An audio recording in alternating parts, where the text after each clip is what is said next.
Toulez Manor. Toulez Manor is an old manor outside of town. It is said that it is cursed. Now I know what you're thinking, curses are bad. However, in this case, the curses here are said to give you what your heart wants, then after you find what you want, you are given a choice. The choice is two doors, one leads to death, while the other sets you up to get that desire deep in your heart. This is all done by touching a window in Toulez Manor. However, being just a legend, no one has ever said what window it is. Maybe this legend was created because, well, it is an old legend. A legend I have been told since I was a kid. So then came the day when my pals Nicole and Ron came along with me, and we were going to touch every window in that manor. We were going to see if the myths were in fact true. A little about Nicole. She is 23, redhead, and has a great build. If she wanted to, she could easily be a model. However, she is not one who wants to be objectified or be used to set unrealistic expectations of people. Currently she works as a bartender and is a semi-professional roller derby player. Her real dream is to write romance novels. Ron is 22. He is a graduate student at the local college. He is also a member of the rugby team. He likes to party and have a good time. He doesn't fit the stereotypical college jock. In fact, he has no idea what he wants to do when he graduates. Maybe I'll get a job as a truck driver, maybe I'll be a teacher. Maybe I will start my own company. Truth is, I just need to not be like everyone else. Last Saturday was the big day. The day in which the three of us would go explore Toulez Manor. Getting there was hard itself. It is not shown on any map and is hidden in the woods. We spent a good 2 hours walking in the woods before we even came close to finding it. When we got to the manor, it was in ruins. Graffiti on the building and several windows were smashed. I don't like our starting point, Nicole said, yet I think we should keep going, and we did. We walked into the building and saw a huge stained glass window on the floor. We all walked on it, the floor started to shake. Okay, so maybe all of this is true, I started to speak. After all, I mean, look. I was cut off. I have no idea what happened next. Nicole and Ron say the same thing. We have no idea. Next thing I remember is waking up in a library. A library with tall bookshelves. Fortunately, Nicole and Ron were still with me. Okay, I said. I have no idea where we are, and truthfully, I do not care. I just want to get back home. They nodded in unison. Ron then spoke. Getting home is probably the most important thing we can do. Nicole then spoke. Judging by this place, I think the legends are in fact true. Just look around. Tall bookshelves, stained glass windows. Sure, I would like to make the judgment about life and death. However, I don't feel like I should, and I do not think you guys want to either. Nicole was right. This adventure was not something any of us wanted. Ron then stood up. Okay, so we're all in agreement here. We all want to get back home. Yet look around. This is not a city library, we just can't walk out the front door. He was right, we couldn't find a door anywhere. Let's stick together here, I then said. Considering you were crazy enough to do this adventure with me, I want to be with you till the end. We then walked towards the tall shelves, and honestly we felt like ants. So small in a much bigger world. Eventually we got so frustrated. We pretty much gave up. That's it, Ron screamed. I cannot believe this. You are one of the most motivated people I have ever met, and you're giving up. This is crap. He then slapped me. I am sorry, but I am not letting you do this to me. He was right, I wanted to see what this was. I found out something and now I was going to give up. You're right, I replied.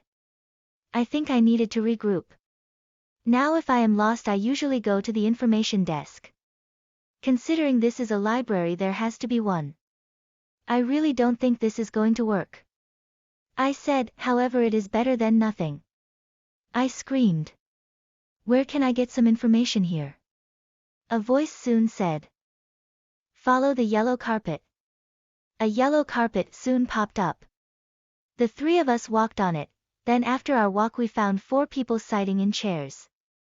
They had to be from another world. One of them began to spoke. How did you find yourself in this area of judgment? Please send one to speak, I will let you choose. The 3 off huddled.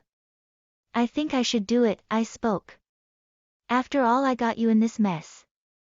I will be the one who takes the punishment. I am sorry. Nicole and Ron smiled. Nicole then spoke. There is something I still want to do, something I should have a long time ago. She then kissed me. I am sorry, but I may never see you again. I think you earned that. I smiled and then turned toward the one sitting on the chair. The same person then asked. What do you seek and why? I took a deep breath and then said, my friends and IW. Trang viên Toulez là một trang viên cũ bên ngoài thị trấn. Người ta nói rằng nó bị nguyền rủa. Bây giờ tôi biết suy nghĩ của bạn, lời nguyền là xấu. Tuy nhiên trong trường hợp này, những lời nguyền ở đây được cho là mang lại cho bạn những gì trái tim bạn muốn, sau đó, sau khi bạn tìm thấy những gì bạn muốn, bạn được đưa ra một sự lựa chọn. Sự lựa chọn là 2 cánh cửa, một là dẫn đến cái chết trong khi cánh còn lại đặt ra cho bạn ước muốn sâu thẳm trong trái tim mình. Tất cả điều này được thực hiện bằng cách chạm vào một cửa sổ trong trang viên Toulez. Tuy nhiên chỉ là một huyền thoại, chưa ai nói đó là cửa sổ nào, có thể truyền thuyết này được tạo ra bởi vì nó là một truyền thuyết cũ. Một huyền thoại mà tôi đã được kể từ khi còn là một đứa trẻ. Vì vậy, rồi đến ngày bạn bè của tôi Nicole và John đi cùng với tôi và chúng tôi sẽ chạm vào mọi cửa sổ trong trang viên đó. Chúng tôi sẽ xem liệu những huyền thoại có thực sự đúng hay không. Một chút về Nicole, cô ấy 23 tuổi, tóc đỏ và có thân hình tuyệt vời. Nếu cô ấy muốn, cô ấy có thể dễ dàng trở thành một người mẫu. Tuy nhiên, cô ấy không phải là người muốn bị khách quan hoặc bị lợi dụng để đặt ra những kỳ vọng không thực tế của mọi người. Hiện tại, cô làm bartender và là một cầu thủ pa-tanh bán chuyên nghiệp. Ước mơ thực sự của cô là viết tiểu thuyết lãng mạn. John 22 tuổi, anh ấy là sinh viên tốt nghiệp tại trường cao đẳng địa phương. Anh ấy cũng là thành viên của đội rugby, anh ấy thích tiệc tùng và có một khoảng thời gian vui vẻ. Anh ấy không phù hợp với khuôn mẫu đại học York, trên thực tế, anh ấy không biết mình muốn làm gì khi tốt nghiệp. Có lẽ tôi sẽ kiếm được một công việc như một tài xế xe tải, có thể là một giáo viên. Có lẽ tôi sẽ thành lập công ty riêng của mình, sự thật là tôi chỉ cần không giống như những người khác. Thứ Bảy tuần trước là một ngày trọng đại, ngày mà 3 người chúng tôi sẽ đi khám phá trang viên Toulez. Đến được đó đã khó, nó không được hiển thị trên bất kỳ bản đồ nào và được giấu trong rừng. Chúng tôi đã dành 2 giờ đồng hồ đi bộ trong rừng trước khi chúng tôi tiến gần đến việc tìm thấy nó. Khi chúng tôi đến trang viên, nó đã đổ nát, graffiti trên tòa nhà và một số cửa sổ đã bị đập vỡ. Tôi không thích điểm xuất phát của chúng tôi, Nicole nói, nhưng tôi nghĩ chúng ta nên tiếp tục. Và chúng tôi đã làm chúng tôi bước vào tòa nhà và nhìn thấy một cửa sổ kính màu rất lớn trên sàn. Tất cả chúng tôi đều bước đi trên đó, sàn nhà bắt đầu rung chuyển. Ok, có lẽ tất cả những điều này là sự thật, tôi bắt đầu nói. Sau tất cả, ý tôi là nhìn, tôi đã bị cắt ngang, tôi không biết chuyện gì sẽ xảy ra tiếp theo, Nicole và John cũng nói như vậy. Chúng tôi không có ý kiến, điều tiếp theo tôi nhớ là thức dậy trong thư viện, một thư viện với những giá sách cao. May mắn thay Nicole và John vẫn ở bên tôi. Ok, tôi nói, tôi không biết chúng tôi có như vậy không và thành thật mà nói, tôi không quan tâm. Tôi chỉ muốn trở về nhà, họ đồng loạt gật đầu. John sau đó nói, về đến nhà có lẽ là điều quan trọng nhất mà chúng tôi có thể làm. Nicole sau đó nói, đánh giá về nơi này, tôi nghĩ truyền thuyết trên thực tế là có thật, chỉ cần nhìn xung quanh, giá sách cao, cửa sổ kính màu, chắc chắn tôi muốn đưa ra nhận định về sự sống và cái chết. Tuy nhiên, tôi cảm thấy không nên và tôi không nghĩ các bạn cũng muốn, Nicole đã đúng. Cuộc phiêu lưu này không phải là điều mà bất kỳ ai trong chúng tôi muốn. John đứng dậy, ok, tất cả đều đã đồng ý ở đây. Tất cả chúng ta đều muốn trở về nhà, nhưng hãy quan sát xung quanh. Đây không phải là thư viện thành phố. Chúng ta chỉ không thể bước ra cửa trước. Anh ấy nói đúng, chúng tôi không thể tìm thấy cửa ở đâu cả. Chúng ta hãy gắn bó với nhau ở đây, sau đó tôi nói.